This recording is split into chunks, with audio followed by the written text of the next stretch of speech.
छत्रपतीवर छत्रपती संभाजी महाराजांना ज्यावेळेस पकडलं गेलं, या संगमेश्वरामध्ये पकडलं गेलं, संभाजीराजांच्या मेव्हण्यांनी संभाजीराजांबरोबर गद्दारी केली आणि गद्दारी केल्याच्यानंतर मुकरब खानाचं जे सैन्य 80,000 सैन्य होतं ते रायगडापासून कोकणापर्यंत उतरवायचं होतं.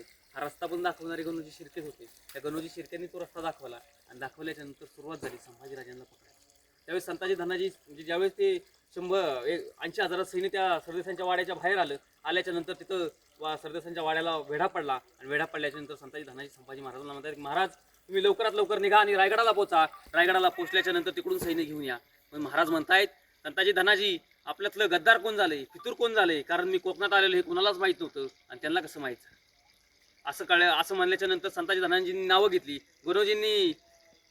गणोजी आणि कान्होजींनी आपल्याबरोबर गद्दारी केली आणि गद्दारी केल्या कारणाने संभाजीराजांना राग आला. राग आल्याच्या नंतर संभाजी महाराज संताजी आणि धनाजींवर रागावले आणि रागावल्याच्या नंतर ते असे बोलायला लागले, संताजी धनाजी निघा इथून आणि रायगडाला पोचा आणि तिकडून सैन्य घ्या आणि तोपर्यंत आम्ही या मोगली सैन्याला दाबून धरतो, रोखून धरतो. तोपर्यंत जेवढं काय सैन्य कापा येईल तेवढं सैन्य आम्ही कापतो. माझ्याबरोबर 300 मावळे आहेत, ते 300 मावळे मी आणि कवी कलश माझ्याबरोबर आहेत, हे सगळे मिळून आम्ही या सैन्याला रोखून धरतो. तोपर्यंत तरी तुम्ही पोचा असं म्हणल्याच्या नंतर संताजी धनाजी तिथून लवकरात लवकर निघून गेले आणि निघून गेल्याच्या नंतर त्या सरदेसांच्या वाड्यामधून तो रोड होता त्या रस्त्याने ते बाहेर निघाले आणि गुप्त रस्त्याने ते गेले बाहेर आणि गेल्याच्या नंतर तिथं संभाजीराजांनी सरदेसांच्या वाड्याचा दरवाजा उघडला आणि सुरुवात झाली लढाईला. 80,000 विरुद्ध 300 मावळे अशी लढाई चालू झाली आणि ही लढाई चालू असताना तिथंच संभाजीराजांनी 20-25 हजाराचं सैन्य कापून टाकलं. संभाजी महाराज आणि 300 मावळ्यांनी हे सैन्य कापून टाकलं आणि कापून टाकल्याच्या नंतर राहिलेलं सैन्यांनी संभाजीराजांच्या अंगावरती दोरखंड टाकायला चालू केले, साखळदंड टाकायला चालू केले. संभाजीराजांना ज्यावेळेस संभाजीराजा हा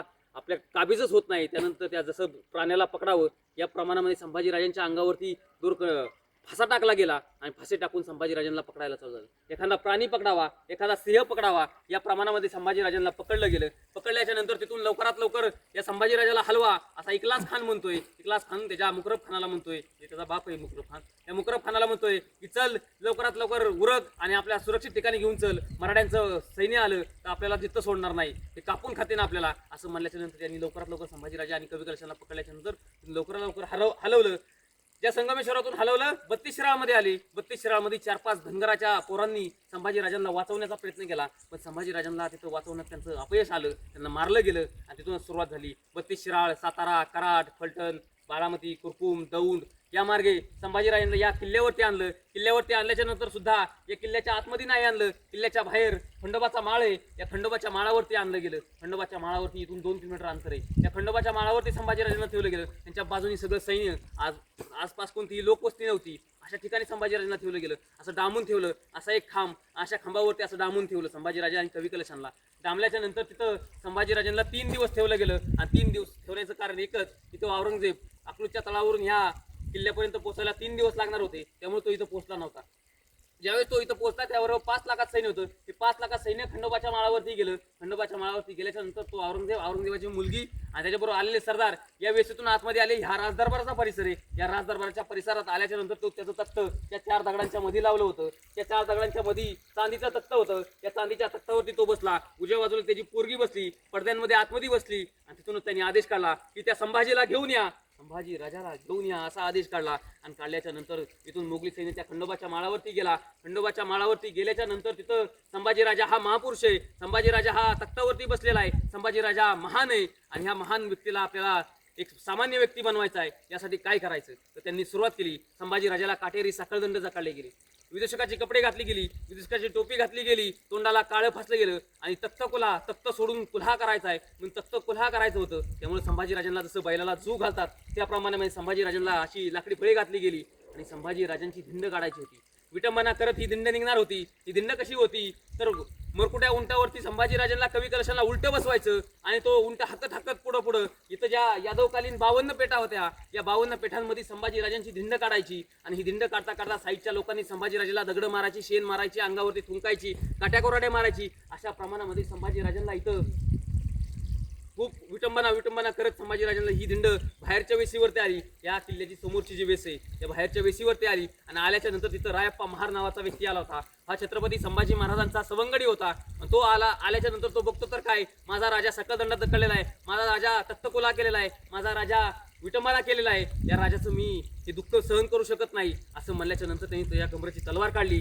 आणि तलवार काढून त्या 5 लाख सैन्यावरती तो धावून गेला. त्याचा निभाव लागला नाही, त्याला मारून टाकण्यात आलं. त्याच वेशीवरती मारलं गेलं आणि त्याच्यावरून ते 5 लाख सैनिक चालत चालत इथपर्यंत पोहोचल्याच्या नंतर या वेशीच्या बाहेर अजून एक वेस आहे, ती राजवाड्याची वेस. या राजवाड्याच्या वेशीवरती संभाजी महाराज कवी कलशांना उतरवलं गेलं. उतरवल्याच्या नंतर संभाजी महाराज कवी कलशांना असं 20-25 लोकांनी जखडून धरलं होतं, ओढून धरलं होतं. आणि ओढून धरलं असताना या वेशीतून या राजवाड्याच्या वेशीच्या बाहेरची वेस राजवाड्याची आणि ही राजदरबाराची वेस, ही जी राजदरबाराची वेस आहे, या वेशीतून संभाजी महाराज कवी कलशांना आणायचं होतं. त्यावेळेस इथला मोगली सैन्य घोषणा देतोय. काय घोषणा देतोय? काफर संभा को लाया जा रहा है, अशी घोषणा दिली गेली. अशी घोषणा दिल्याच्या नंतर संभाजी महाराज कवी कलशांना इथं आणलं गेलं. आणल्याच्या नंतर या जागेवरती उभा केलं गेलं. औरंगजेब त्या तख्तावरती होता. त्या औरंगजेबाने तख्त सोडलं आणि उभा राहिला आणि म्हणू लागला की हाच तो संभाजी राजा आहे का? हाच तो संभाजी राजा आहे का? 9 वर्षाचा असताना मी आग्र्यामध्ये शिवाजी राजा बरोबर कैद केला होता. हाच तो संभाजी राजा आहे का? ज्यांनी माझ्या डोक्यावरचा ताज, माझ्या डोक्यावरची टोपी 9 वर्षासाठी सोडून द्यायला लावली. हाच तो संभाजी राजा आहे का? साहित्य सरदार म्हणला की हो, हाच तो संभाजी राजा आहे. त्यांनी तख्त सोडलं. तख्त सोडून या पायऱ्यांनी खाली आल्याच्या नंतर पश्चिम दिशेला तोंड केलं. गुडघ्यावरती खाली बसला आणि नमाजाच्या रुकोता चालू केल्या. त्या नमाजाच्या रुकोता चालू असताना संभाजी महाराज कवी कलशांना म्हणतायत, काय म्हणतायत? कवी कलश, समोर जे दृश्य दिसतंय, या दृश्यावरती तुम्हाला काय काव्य सुचतंय का? असं म्हणल्याच्या नंतर कवी कलशांना आश्चर्य वाटलं की मृत्यूच्या दारात आहे, शत्रूच्या गोट्यात आहे, तरी सुद्धा संभाजी राजाला ताठ मानेने कविता ऐकू वाटते. तिथं कवी कलशांनी एक कविता म्हणली. ती कविता होती, यावन रावण की सभा शंभू बंदेव बजरंग, लऊ लसत सिंदूर सम खेले रणरंग, देख तुम्हारी रवि छबी खद्यत बदरंग, देख तुम्हारा तेज तखत तेज तावरंग, तखत तेज तावरंग. अशी कविता म्हणल्याच्या नंतर हा औरंगजेब त्याच्या तख्तावरती जाऊन बसला. हा लेखनिक होता, तो हिंदू होता. तो लेखनिकाला संस्कृत चांगली कळत होती. त्या लेखनिकाने जाऊन तिथं सांगितलं की या कवितेचा अर्थ काय आहे. या कवितेचा अर्थ होता, रावणाच्या सभेमध्ये हनुमानाला बांधून ठेवलंय. रावणाच्या सभेमध्ये हनुमानाला बांधून ठेवलंय. रणांगण खेळलेला, रक्तबंबाळ झालेला माझा राजा सिंदूर थपलेल्या हनुमानासारखा दिसतोय. सूर्यासमोर हा काजवाही लुप्त झालाय आणि हिंदुस्थानचा बादशाह म्हणून घेणारा हा औरंगजेब स्वतःचा तख्त सोडून माझ्या राजाच्या पायात झुकायला आलाय. असं म्हणल्याच्या नंतर त्या औरंगजेबाला राग आला आणि त्याने आदेश काढला की या कवी कलशाची जीभ छाटण्यासाठी इथं 4-5 लोक आली आणि कवी कलशांची जीभ इथं छाटली. इथून पुढे सुरुवात झाली प्रश्न उत्तराचा कार्यक्रम. हा प्रश्न उत्तराचा कार्यक्रम काय होता? तर औरंगजेब प्रश्न विचारणार आणि संभाजी महाराज उत्तर देणार, असा प्रश्न उत्तराचा कार्यक्रम होता. त्या औरंगजेबाने संभाजी राजांना 3 प्रश्न विचारले. पहिला प्रश्न होता, तुझ्या स्वराज्याचा खजाना कुठे आहे? दुसरा प्रश्न होता, आमच्यातलं फितूर कोण आहे? आणि तिसरा प्रश्न होता, तू इस्लाम कबूल कर. असे 3 प्रश्न विचारले गेले. हे 3 प्रश्न विचारल्याच्या नंतर त्या संभाजी राजांनी त्या औरंगजेबाला राग यावा यासाठी एक प्रश्नाचं उत्तर दिलं. त्या प्रश्नाचं उत्तर होतं अकबर. हा अकबर कोण होता? हा अकबर ह्या औरंगजेबाचा पुत्र होता, 4था पुत्र होता. आणि 4था पुत्र असल्याकारणी हा संभाजी राजांना एकदा भेटायला आला होता. त्याच कारणाने संभाजी महाराजांनी त्याला रागवावं म्हणून या कारणाने संभाजीराजांनी त्याचं नाव. इथून संभाजी महाराजांना घेतलं, या राजदरबारातून, खुल्या राजदरबारातून संभाजीराजांना घेतलं आणि कालकोठडीमध्ये नेलं. आता ही कालकोठडी एक्झॅक्ट पुढे सांगता येत, पण या बाजूला कुठतरी आहे, त्याच्या खाली. या कालकोठडीमध्ये संभाजीराजांना नेलं, कवी कलशांना नेलं. ज्या कालकोठडीमध्ये संभाजीराजांना ठेवलं ती 5x5 ची कालकोठडी होती. या 5x5 खोलीमध्ये संभाजीराजांना कवी कलशांना ठेवलं. हागणं मुतणं आतमध्ये, जेवण आतमध्ये, पाणी आतमध्ये, हे एक टाइम भेटायचं. आणि तिथून पुढे सुरुवात झाली संभाजीराजांच्या अवयवांचा छळ करायचा, शरीराचा छळ करायचा. हा छळ कसा करायचा? नखं काढायची, बोटं तोडायची, डोक्यावरचे केस उपटून काढायचे, दाढीचे केस उपटून काढायची, दात पाडायचे, ओठ तोडायचे, नाक तोडायचं, सप्तसळाया करायच्या, डोळ्यामध्ये घालायच्या, जीभ तोडून काढायची, कानामध्ये शिसं ओतायचं, कान तोडून काढायचे. अशा प्रकारची ही जी संभाजीराजांच्या बरोबर क्रूरता चालू होती. ही क्रूरता चालू असताना संभाजीराजांच्या गुडघ्याच्या वाट्या फोडायच्या, गोट्याच्या वाट्या फोडायच्या, पायाची नखं काढून घ्यायची, पायाची बोटं तोडायची. अशा प्रमाणामध्ये संभाजीराजांच्या अंगाचा छळ असा चालू होता. क्रूरतेने हा छळ चालला होता. हा औरंगजेबाच्या आदेशाने हा छळ चालला होता. ज्यावेळेस हा छळ चालत असताना हा संभाजी राजा इस्लाम कबूलच करत नाही असं दिसतंय. असं दिसताना संभाजी राजाला त्या 4-5 लोकांनी खाली पाडलं. खाली पाडल्याच्या नंतर डोक्याच्या केसापासून पायाच्या नखापर्यंत संभाजी राजांचे लचके तोडायचे होते. म्हणजे राहिलेली ही जी त्वचा होती अंगावरती, या त्वचेचे लचके तोडायचे. म्हणजे ही त्वचा जशी एखाद्या प्राण्याची एखादं बोकड फाडलं त्या प्रमाणामध्ये संभाजी राजांच्या अंगाची त्वचा फाडून घेतली गेली. आणि फाडून घेतल्याच्या नंतर त्याच्यावरती मीठ चोळलं गेलं. गरम मिरचीचा बुकना मारला गेला. त्याच्यानंतर गरम पाणी टाकलं गेलं. अशी शरीराची पूर्ण लाही केली गेली. पूर्ण शरीर भग्न अवस्थेत केलं गेलं. असं एका साईडला एका कोपऱ्यात पडलेलं हे भग्न अवस्थेचं शरीर संभाजी राजांचं लाही करत होतं.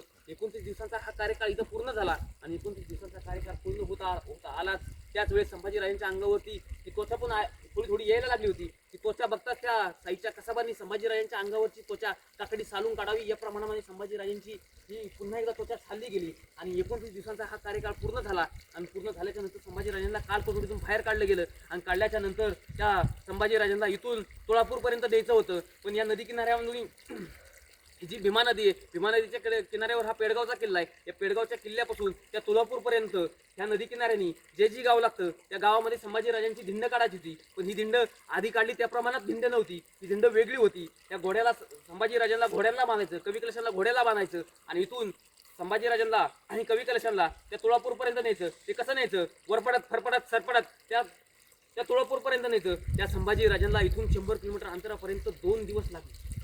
2 दिवस ओढत संभाजीराजांना त्या तुळापूरपर्यंत नेलं गेलं आणि तिथं संभाजीराजांचा अमावस्येच्या रात्रीला संभाजीराजांचा शिरच्छेद केला गेला. शरीराचे राहिलेले शरीर त्याचे तुकडे केले, कुत्र्यांना खायला टाकले गेले आणि या गुढीपाडव्याच्या दिवशी संभाजीराजांचं हे शिर भाल्याला अडकवलं गेलं आणि त्या तुळापूरपासून निघालेलं हे औरंगजेबाचं सैन्य 5 लाख सैन्य औरंगजेब ही सगळी लोक आज जे छत्रपती संभाजीनगर आहे या संभाजीनगरच्या दिशेने जाऊ लागलं. ज्यावेळेस जात होतं त्यावेळेस सगळ्या गावागावांना शहरांना वस्त्या वाड्यांना गल्ली बोळांना या सगळ्यांना दाखवत गेले, सगळ्या लोकांना दाखवत गेले की आम्ही संभाजी राजा मारलाय असं दाखवत होते.